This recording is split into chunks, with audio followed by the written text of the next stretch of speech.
Good morning, everybody. It is Monday morning, and I'm really excited to get back in our routines of reading aloud a chapter a day of the Trumpet and the Swan, as well as your other weekday routines. I hope this finds you doing well. It was a beautiful weekend. I hope you got to spend some time outside. All right, the last thing we read in the Trumpet and the Swan in chapter 4 was that Sam got to meet the cygnets. Remember that the old cob, the male swan, the cob, led them up to Sam, and they stepped out on the shore, and 4 of them did what to Sam? Yeah, 4 of the little cygnets said beep, and then the 5th one couldn't. So the 5th one tugged at his shoelace as a greeting, and Sam was so excited. He wrote in his diary about it, and he said, if I live to be 100 years old, I'll never forget what that felt like. I love how E.B. White expressed how special that was to Sam. That was a really cool way to say it. Well, chapter 5 is called Louis. I'll show you. Louis. Make sure you can see it. Yep. And we've got a few words for today. We always have some new vocabulary words. Today's words are defective, buoyant, dumb, and fate. And I know what some of you did when you heard me say dumb. I'm going to tell you, it's not what you think. Remember what we've learned. There are words that either are spelled the same or sound the same or both, but they can have different meanings, like homophones. There's another word for them too when they're spelled the same. I forgot it. That's okay. If you want to look it up in email or Class Dojo, text me the other word for that. Help yourself. But this is one of those kinds of words. Dumb has more than one meaning. And in fact, that's going to be explained in today's chapter. But I still wanted to list it on your vocabulary words to make sure that you're paying attention for it and listening for the meaning that fits in our context today. All right, you got your words? All right, chapter 5, Louis. One evening, a few weeks later, when the cygnets were asleep, the swan said to the cob, "Have you noticed anything different about one of our children, the one we call Louis?" "Different?" replied the cob. "In what way is Louis different from his brothers and sisters? Louis looks all right to me. He's growing well. He swims and dives beautifully. He eats well. He will soon have his flight feathers." Flight feathers. We learned about those. You guys remember flight feathers? Okay, let me keep going. "Oh, he looks all right," said the swan, "and heaven knows he eats enough. He's healthy and bright and a great swimmer. But have you ever heard Louis make any sound as the others do? Have you ever heard him use his voice to say anything? Have you ever heard him utter a single beep or a single burble?" "Come to think of it, I never have," said the cob, who was beginning to look worried. "Have you ever heard Louis say good night to us as the others do? Have you ever heard him say good morning as the others do in their charming little way, burbling and beeping?" "Now that you mention it, I never have," said the cob. "Goodness, what are you getting at? Do you wish me to believe that I have a son who is defective in any way? Such a revelation would distress me greatly." There's one of our words. The cob just said defective. "I want everything to go smoothly in my family life so that I can glide gracefully and serenely now in the prime of my life without being haunted by worry or disappointment. Fatherhood is quite a burden at best. I do not want the added strain of having a defective child, a child that has something the matter with him." "Well," said the wife, "I've been watching Louis lately, and it is my opinion that the little fellow can't talk. I've never heard him make a sound. I think he came into the world lacking a voice. If he had a voice, he'd use it, same as the others do." Why, this is terrible," said the cob. "This is distressing beyond words. This is a very serious matter." His wife looked at him in amusement. "It's not too serious now," she said, "but it will be serious 2 or 3 years from now, when Louis falls in love, as he surely will do. A young male swan will be greatly handicapped in finding a mate if he is unable to say, 'Coho, coho,' or if he can't even utter the usual endearments to the young female of his choice. "Are you sure?" said the cob. "Certainly I'm sure," she replied. "I can remember perfectly well the springtime years ago when you fell in love with me and began chasing after me. What a sight you were, and what a lot of noise you made. It was in Montana, remember?" Wait a minute. They live in Montana? At least part of the time? Who else lives in Montana in our story? Do you remember? Yeah, Sam and his dad live in Montana. They only go to Canada to go camping in the wilderness. Interesting. That might be important later. So they met. The cob and the swan met in Montana. "Of course I remember," said the cob. "Well, the thing that attracted me most to you was your voice, your wonderful voice." "It was?" said the cob. "Yes, you had the finest, most powerful, most resonant voice of any of the young male swans in the Red Rocks Lake Wild..." This is a long phrase, I gotta fix it. "Of any of the young male swans in the Red Rock Lakes National Wildlife Refuge in Montana." "I did?" said the cob. "Yes, indeed. Every time I heard you say something in that deep voice of yours, I was ready to go anywhere with you." "You were?" said the cob. He was obviously delighted with his wife's praise. It tickled his vanity and made him feel great. He had always fancied himself as having a fine voice, but now to hear it from his wife's own lips was a real thrill. In the pleasure of the moment, he forgot all about Louis and thought entirely of himself.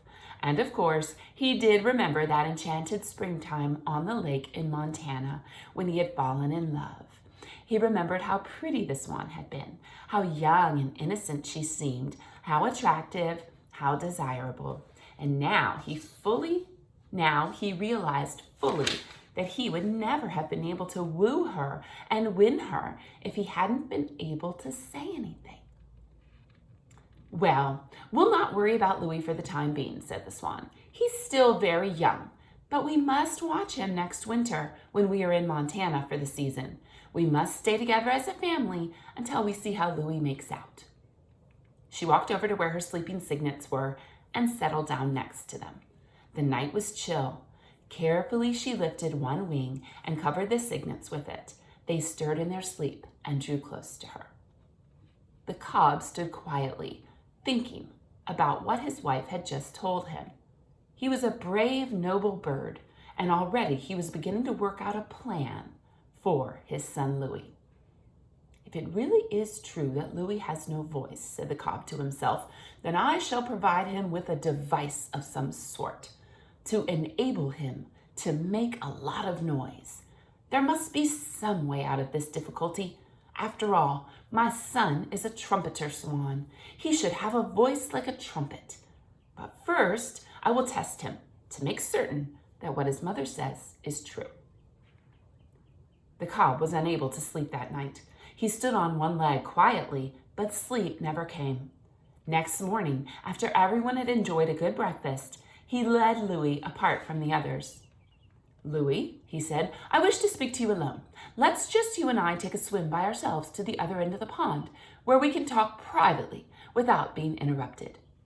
Louis was surprised by this, but he nodded his head and followed his father, swimming strongly in his wake. He did not understand why his father wanted to speak to him alone without his brothers and sisters. "Now," said the cob, when they reached the upper end of the pond, "here we are, gracefully floating, supremely buoyant, at some distance from the others, in perfect surroundings." I just heard the cob say, supremely buoyant. There's your second word, buoyant. A fine morning with the pond quiet, except for the song of the blackbirds making the air sweet. "I wish my father would get to the point," thought Louis. "This is an ideal place for our conference," continued the cob. There is something I feel I should discuss with you very candidly and openly, something that concerns your future. We need not range over the whole spectrum of bird life, but just confine our talk to the one essential thing that is before us on this unusual occasion." "Oh, I wish my father would get to the point," thought Louis, who by this time was getting nervous. "It has come to my attention, Louis," continued the cob, "that you rarely say anything. In fact, I can't recall ever hearing you utter a sound. I never heard you speak or say "Caw" or cry out, either in fear or joy. This is most unusual for a young trumpeter. It is serious. Louis, let me hear you say beep. Go ahead, say it. Say beep." Poor Louis. While his father watched, he took a deep breath, opened his mouth, and let the air out, hoping it would say beep. But there wasn't a sound. "Try it again, Louis," said his father. "Perhaps you're not making enough of an effort." Louis tried again. It was no use. No sound came from his throat. He shook his head sadly. Here's a picture of Louis trying to say beep to his father. "Okay. Watch me," said the cob. He raised his neck to full height and cried, "Caw-ho!" so loud it was heard by every creature for miles around. "Now let me hear you go beep," he commanded. Say beep, Louis, loud and clear." Louis tried. He couldn't beep. "Let me hear you burble. Go ahead and burble like this. Burble, burble, burble, burble, burble." Louis tried to burble. He couldn't do it. No sound came. "Well," said the cob, "I guess it's no use. I guess you are dumb." When he heard the word dumb, Louis felt like crying. The cob saw that he had hurt Louis's feelings. You misunderstand me, my son," he said in a comforting voice. "You failed to understand my use of the word dumb, which has two meanings. If I had called you a dumb cluck or a dumb bunny, that would have meant that I had a poor opinion of your intelligence. Actually, I think you are the brightest, smartest, most intelligent of all my cygnets. Words sometimes have two meanings. The word dumb is such a word. A person who can't see is called blind. A person who can't hear is called deaf. A person who can't speak is called dumb. That simply means he can't say anything. Do you understand?" There's our word, dumb. Now, I want you guys to know that we don't really use that term anymore for people who can't speak. Mute is a word we could use, and that might come out later in our story, but it's important for you to know the word dumb, that it can mean this, because it's an important vocabulary word, and when you read it in books, or if you do hear people say it in that context, you'll understand what it means. I don't think that you should call people that. Either way, whether you mean they're not intelligent or if they can't speak. Either way, this isn't a word you want to go around saying, because it will definitely hurt people's feelings just like it hurt Louis's feelings, okay? But it's important for you to know what it means. Okay, we're going to keep going. So Louis's dad tried to explain to him that he thinks he's very smart, and that isn't the way he meant the word. Louis nodded his head. He felt better, and he was grateful to his father explaining that the word had two meanings. But he still felt awfully unhappy, though. "Do not let an unnatural sadness settle over you, son," said the cob. "Swans must be cheerful, not sad, graceful, not awkward, brave, not cowardly. Remember that the world is full of youngsters who have some sort of handicap that they must overcome. You apparently have a speech defect. I'm sure you will overcome it in time. There may even be some slight advantage at your age in not being able to say anything. It compels you to be a good listener. The world is full of talkers, but it is rare to find anyone who listens, and I assure you that you can pick up more information when you are listening than when you are talking." My father does quite a lot of talking himself, thought Louis. I was thinking the same thing. Some people, continued the cob, some people go through life chattering and making a lot of noise with their mouth. They never really listen to anything. They are too busy expressing their opinions, which are often unsound and based on bad information. Therefore, my son, be of good cheer, enjoy life, learn to fly, eat well, drink well, use your ears, use your eyes, and I promise that someday I will make it possible for you to use your voice.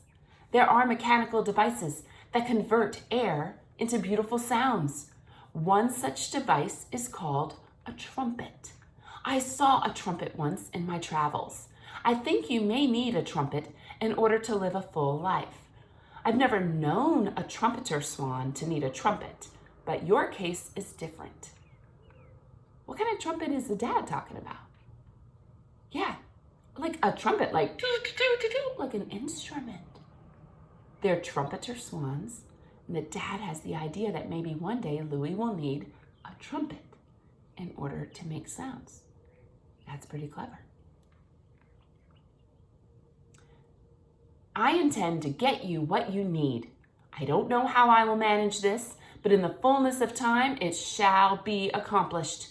And now that our talk has come to a close, let us return gracefully to the other end of the pond, where your mother and your brothers and sisters await us. The cob turned and swam off. Louis followed. It had been an unhappy morning for him. He felt frightened at being different from his brothers and sisters. It scared him to be different. He couldn't understand why he had come into the world without a voice. Everyone else seemed to have a voice. Why didn't he? Fate is cruel, he thought. Fate is cruel to me. There's our last word, fate. Then he remembered that his father had promised to help, and he felt better. Soon they joined the others, and everyone started water games, and Louis joined in, dipping and splashing and diving and twisting. Louis could splash water farther than any of the others, but he couldn't shout while he was doing it. To be able to shout while you're splashing water is half the fun. That's the end of chapter 4. Well, that was the end of chapter 5, I apologize. We knew in chapter 4 that he couldn't say beep, and now we know more, don't we? And Louis is feeling a little bit sad, and if that means that you're feeling a little bit sad, I want you to know that that's actually a good thing, because that means that you're having empathy. When you read a book and the character that you start caring about feels sad and you start to feel sad, that means that the right thing is happening as you're reading that book. That means that you're having empathy for the character. You're comprehending what the author is explaining, and you're having empathetic feelings. But I also want you to know that Louis is not going to stay sad. This is a very good book. So hang with me, okay? Sometimes our characters go through problems and stories, right? And Louis' dad has an idea of a solution, a possible solution. So it definitely sounds different, but maybe, who knows? Let's see. The title of the book is The Trumpet of the Swan, by the way. It's not called The Trumpeter Swan. When I was young, that's what I thought it was called, The Trumpeter Swan. And then I realized, wait, it's called The Trumpet of the Swan. So maybe you can think in your head what the difference might be in our case. Okay, chapter 6 is called Off to Montana. And I've heard Sam talk about being in Montana with his dad. That's where their home is. That's where their ranch is, right? But I've also heard the Swans talk about Montana. So I'm just wondering if they're going to catch up with Sam again. I think that would be pretty cool. I guess we'll find out tomorrow. It's been fun reading to you. I hope you have a great week, and I will see you again tomorrow. Bye, everybody.